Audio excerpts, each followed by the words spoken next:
Yes, I believe that many of my followers really are trying to find how they can enter into agriculture, but unfortunately they really have small pieces of land. In today's video, I want to assure you people that really, regardless of the size of the land that you have, you can actually do professional farming, and you also utilize that small piece of land of yours that you have, and you gain much, because when you do something that is really planned properly, I believe that you will really yield a lot from it. So guys, I'm going to show you a design seated on 0.6 acres. You see, it is even less than an acre, but I'm assuring you that you can keep 1,500 chicken and 300 goats on that piece of land. But you should know that you can plant pastures on another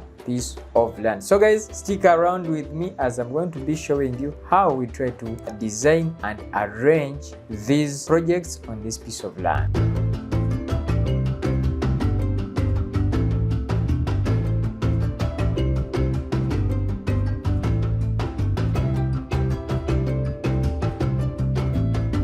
Begin with, as you are looking at it there, that is a goat pen for 300 goats on a zero grazing system. Zero grazing, guys, many people have a lot of questions on that system, and I want to give you great news in this video that beginning mid this year, that is between May, June, July, we are going to launch something, and that will be online course.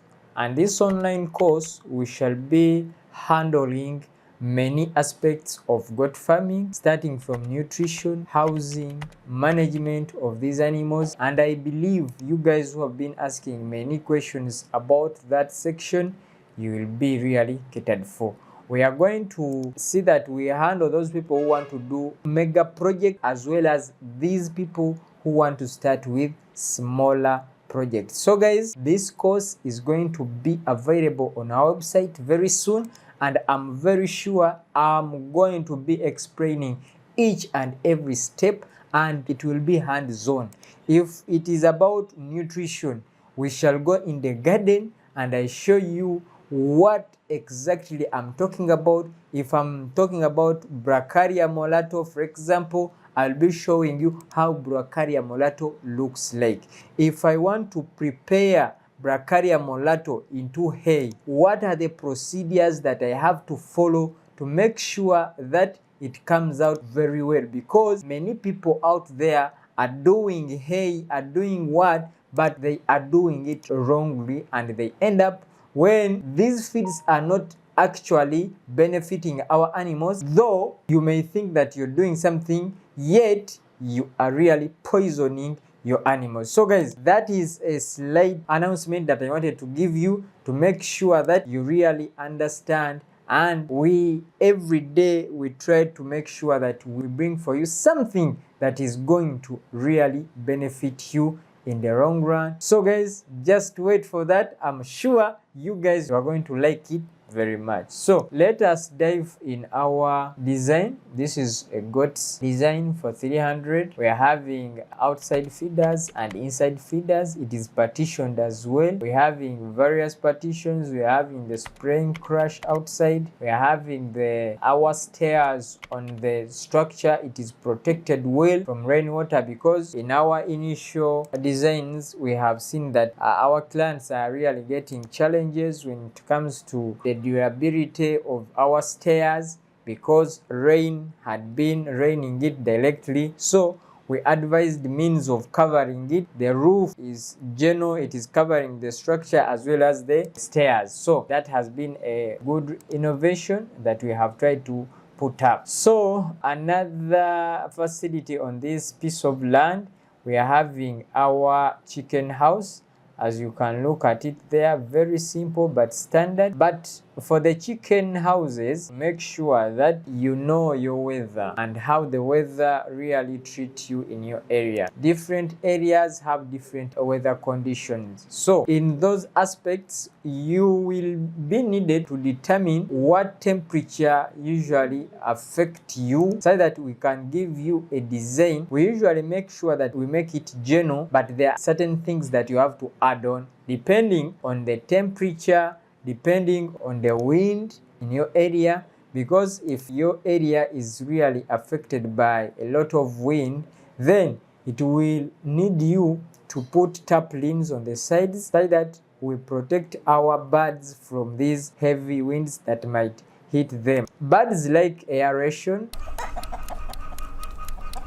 and that is why we always emphasize aerated houses, but still too much of it might or will affect our birds so much we might even lose some of them. So that is why I always advise you that whenever you order for a design, let's say you want to buy it from our website, yes, you can go and purchase, then you come to our inbox and you tell us your weather conditions such that we can advise you and tell you that no, what you're supposed to do is you leave the design the way it is, or you add the tarpaulins, or you add enough ventilation on top to make sure that whenever air comes in, it has to pass at the roof to go outside. So those are the things that we usually add in these chicken houses. Chicken houses are really very tricky, and it needs you to really tell us exactly how the weather conditions that affect you so that we can give you appropriate advice to maneuver through such conditions. And you understand that every farm, you have to be with a storage facility, especially those people that are doing zero grazing. You have to make sure that your feeds are kept well. We have put the workers' house on this farm. We have put the storage facility. We have put the chicken house as well as the goat's house, and another small area that we have left for planting the farm plants, not the pastures, because I told you that that space is very small for 300 goats. That means you have to acquire another land where you're going to plant your pastures, because we believe these animals here, they will feed on. If you're looking at 300 goats, that means 300 divided by 50, that is 6 acres. 6 acres are enough and sufficient to provide with you the feeds for the goats. If you want to plant maize for your chicken, then 2 acres can as well work for you. So that means in total you can be with 8 acres. In the village, transporting them, that might not be really a difficulty for you, but when you're doing this project in the city, the chicken will help on the goats, because when we look at these two projects, the chicken project, for it, we may take it as a short-term investment. You will start getting some money in the very short period of time. For example, if you're looking at layers, we are going to start getting eggs at 5 months, 6 months, you understand? But for the goats, to start selling off, for example, you might need like a year. So we term it to be a mid-range project. So that's why we tell you that if you really want to do farming, usually make sure that you have a short-term project, a mid-range product, and a long-term project. That way, it will help you not to always catch in your pocket to facilitate the long-term project. For example, the goats, if this is a structure of 300, it might be for 300, but you start with like 20. You see, that means it will take you a long time to reach the 300, the maximum capacity for your facility. So it will be requiring you to pay the workers, to buy the medicine, to do various things. You understand? So if you have that short-term project, it will be helping you to facilitate the other long-term project. Hope I'm very clear.